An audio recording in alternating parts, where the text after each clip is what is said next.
vado tornando i soldi e stasera lo presentiamo.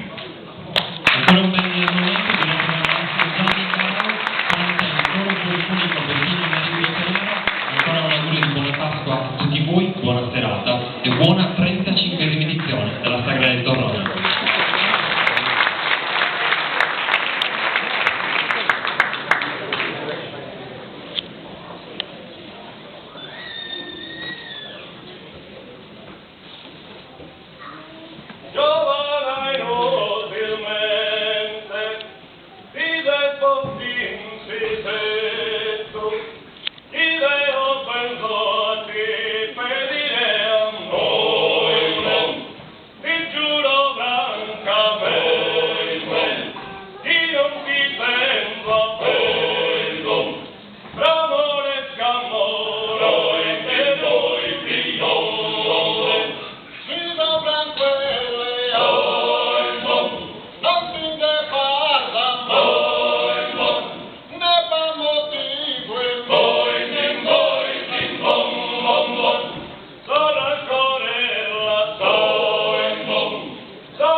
No!